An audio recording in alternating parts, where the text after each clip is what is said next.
Cette vidéo porte sur le théorème le plus important du chapitre application linéaire, qui est le théorème du rang.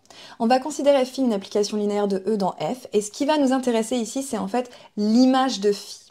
Et plus précisément, si c'est un espace vectoriel de dimension finie, la dimension de l'image de phi.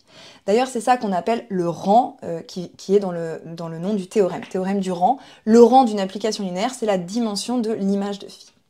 Notre point de départ de notre réflexion, c'est le théorème qu'on avait énoncé dans la vidéo précédente, qui nous dit que si E est un espace vectoriel de dimension finie et E1, En une base, alors je sais que im de phi, l'image de phi, c'est l'espace vectoriel engendré par les phi de E1, phi de E2, etc. jusqu'à phi de En.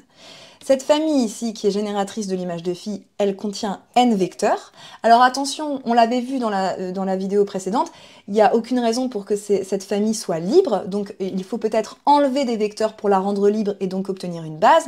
Mais donc en conséquence, on a que la dimension de l'image de phi, elle est plus petite que n, c'est-à-dire qu'elle est plus petite que la dimension de E.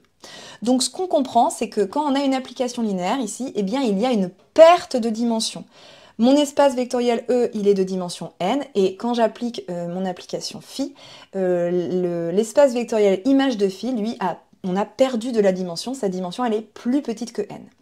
Et bien justement, l'objet du théorème du rang, c'est de quantifier cette perte de dimension. Et pour commencer, on va s'intéresser à un cas particulier, le cas où l'application phi est injective, puisqu'on va le voir, dans ces cas-là, il n'y a pas de perte de dimension.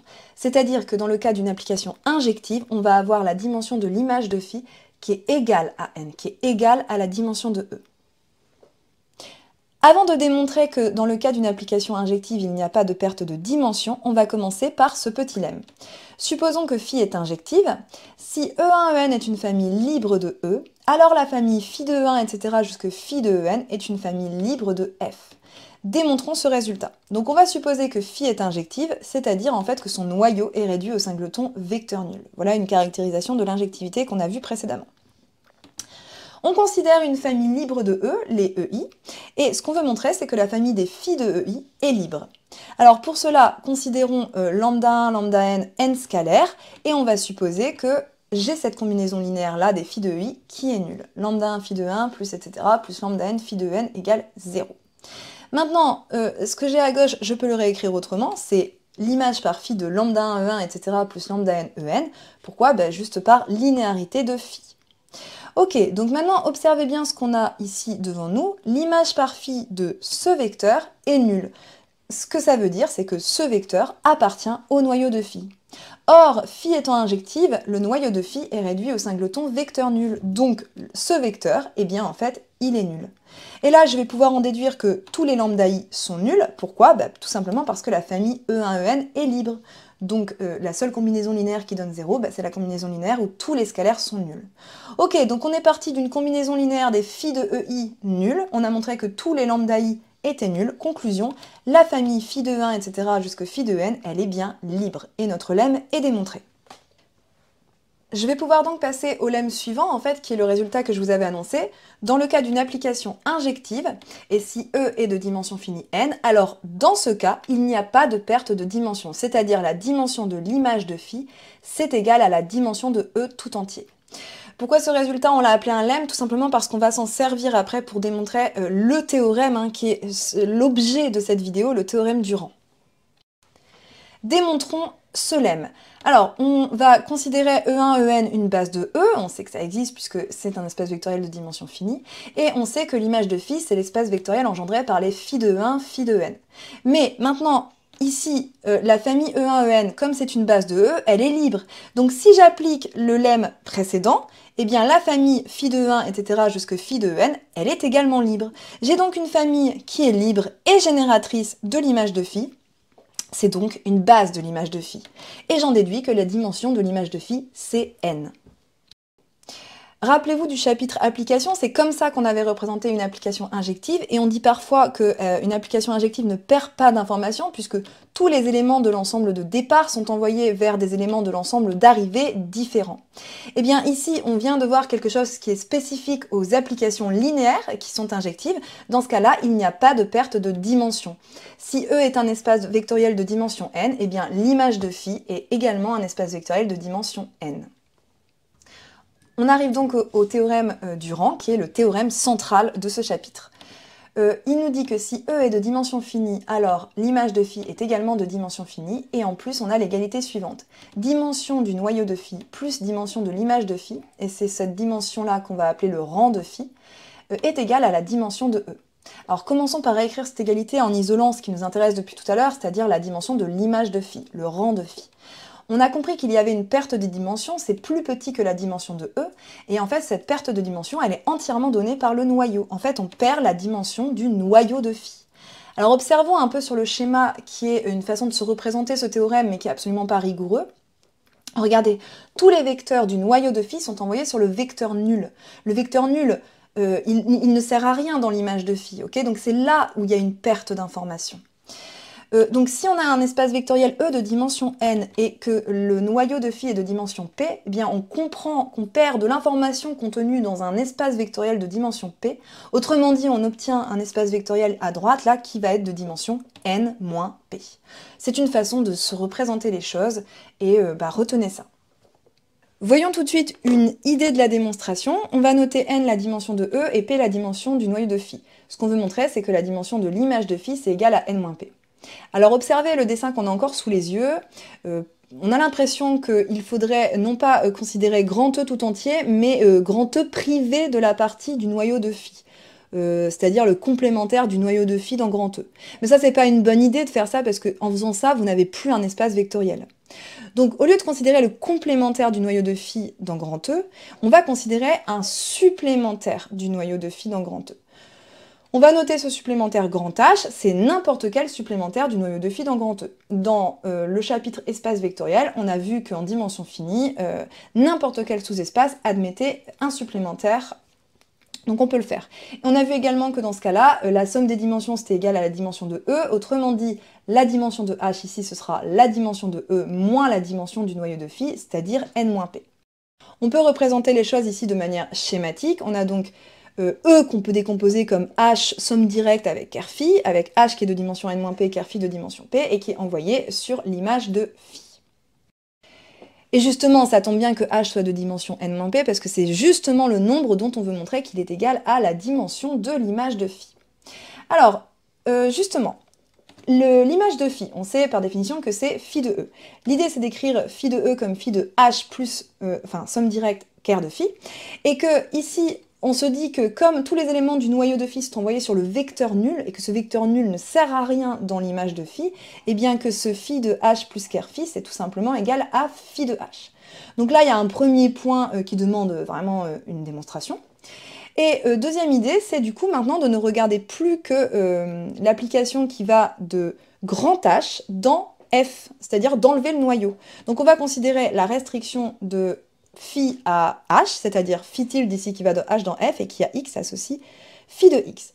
En faisant ça, comme on a enlevé le noyau entre guillemets, on va se retrouver avec une application injective. Donc là pareil, je l'ai mis en rouge parce que ça nécessite une vraie démonstration.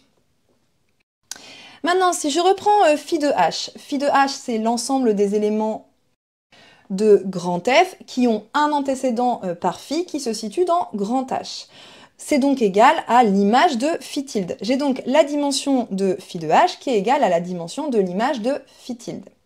Sauf que ici, comme phi tilde est une application injective, eh bien on l'a vu avec le lemme précédent, elle conserve les dimensions. C'est-à-dire qu'en fait, la dimension de l'image de phi tilde, c'est égal à la dimension de h, parce que phi tilde est injective. La dimension de h, c'est n-p. Donc ici, en fait, si j'arrive à démontrer là les points en rouge qui ne sont pas démontrés, eh bien j'aurai bien la dimension de l'image de phi qui est égale à n-p, et la démo est finie. Ces deux points en rouge, on a écrit leur démonstration ici, elles n'ont en fait rien de compliqué. Regardez par exemple pour la démonstration de droite, là, montrer que phi tilde est injective. En fait, si on regarde le noyau de phi tilde, c'est les éléments qui sont à la fois dans H par définition de phi tilde et qui vérifient phi de x égale 0, donc ils sont aussi dans le noyau de phi. Or, H et le noyau de phi sont supplémentaires dans E, donc leur intersection est réduite à 0. Ok, pareil pour la démonstration de gauche, je vous laisse lire pour les curieux, il n'y a rien de compliqué, c'est une simple vérification. Donc ce théorème Durand, c'est vraiment un théorème très très important, hein. Dès que E est un espace vectoriel de dimension finie, si vous connaissez la dimension du noyau, alors vous en déduisez la dimension de l'image, et si vous avez la dimension de l'image, alors vous en déduisez la dimension du noyau. Donc c'est vraiment très fort, il me suffit d'avoir l'un pour avoir l'autre. On va regarder tout de suite sur les exemples qu'on a considérés dans les précédentes vidéos pour voir un peu appliquer ce théorème. Reprenons l'exemple de l'application G ici qui va de R2 crochet X dans R2 crochet X. Alors on avait déterminé le noyau de G, on avait vu que c'était le vecte de x carré moins 2x plus 3 et donc que c'était un espace vectoriel de dimension 1.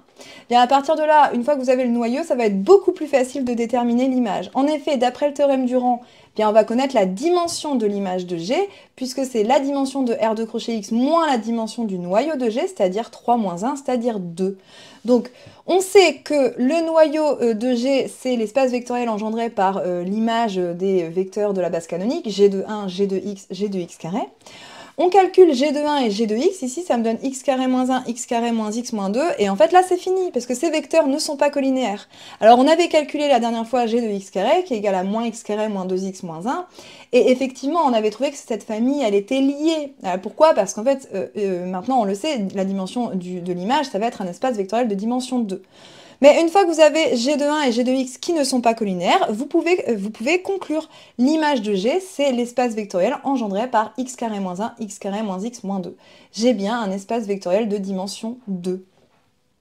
On va passer à un petit exercice, on va reprendre une application qu'on a déjà vue précédemment, c'est l'application F ici, qui est en fait l'application linéaire canoniquement associée à la matrice A. Je vais vous demander de déterminer la dimension de l'image de F, puis une base de l'image de F. Pour rappel, on avait déjà travaillé sur cette application dans la vidéo sur le noyau et on avait déterminé que le noyau de F, c'était l'espace vectoriel engendré par ces deux vecteurs. Allez-y, mettez pause dans la vidéo et on reprend tout de suite avec le corrigé. Pour déterminer la dimension de l'image de F, je vais me servir de ce que je viens de dire sur le noyau, c'est l'espace vectoriel engendré par ces deux vecteurs qui ne sont pas collinaires, donc ils forment une base du noyau et la dimension du noyau c'est 2. Par le théorème Durand, la dimension de l'image de F, c'est la dimension de l'espace de départ qui est R4 ici, et donc qui est égal à 4, moins la dimension du noyau qui est égal à 2. Ça me donne donc 2. Je sais que l'image de F est un espace vectoriel de dimension 2. Ok, déterminons l'image de F. Et une base. Par théorème, l'image de F, c'est l'espace vectoriel engendré par f de 1, f de 2, f de 3, f de 4, où les EI ici, ce sont les vecteurs de la base canonique de R4. Ce sont ceux qui ont uniquement un 1 en ième position. Donc l'image de F, c'est l'espace vectoriel engendré par les 4 colonnes qui correspondent à A fois E1, A fois E2, A fois E3, A fois E4. Regardons ce qui se passe quand on multiplie la matrice A par ces vecteurs colonnes. Pour le premier, A fois E1, bien regardez, il va y avoir un 1 ici qui va venir à chaque fois multiplier les coefficients de la première colonne, et puis des 0 qui vont multiplier les autres coefficients. Donc en faisant ce produit, je vais obtenir uniquement ici la première colonne de A. Pour la même raison, quand je fais A fois E2, j'obtiens la deuxième colonne de A fois E3, la troisième colonne de A, et A fois E4, la quatrième. Retenez bien ça, c'est une idée importante. Quand on multiplie une matrice par le ième vecteur de la base canonique, donc le vecteur qui contient un 1 uniquement en ième position, ce qu'on obtient, c'est la ième colonne de la matrice. Finalement, l'image de F, c'est l'espace vectoriel engendré par les colonnes de A. Pareil, retenez bien ça, cette idée, on y reviendra. Quand on a un endomorphisme, une application linéaire, pardon, canoniquement associée à une matrice, eh bien l'image de cette application linéaire, ce sera toujours l'espace vectoriel engendré par les colonnes de la matrice. Bon, on cherche une base, hein, je vous le rappelle, et la dimension de l'image de F, on sait que c'est 2. Donc pour donner une base de l'image, il me suffit de trouver dans le vecte ici deux vecteurs qui ne sont pas liés, qui ne sont pas collinaires. Eh bien j'ai le choix, je peux choisir ces deux-là, ou alors ces deux-là, ou encore ces deux-là, ou en fait j'ai vraiment le choix. Ou même des vecteurs collinaires à cela si j'en ai envie. Ici, j'ai choisi de prendre les deux premiers. Donc je peux enlever ces deux vecteurs-là du vecte. En fait, je suis sûre qu'il y a une liaison qui les relie aux deux premiers vecteurs. Ainsi, l'image de F, c'est l'espace vectoriel engendré par les deux premières colonnes de la matrice. Et cette famille forme une base de im F.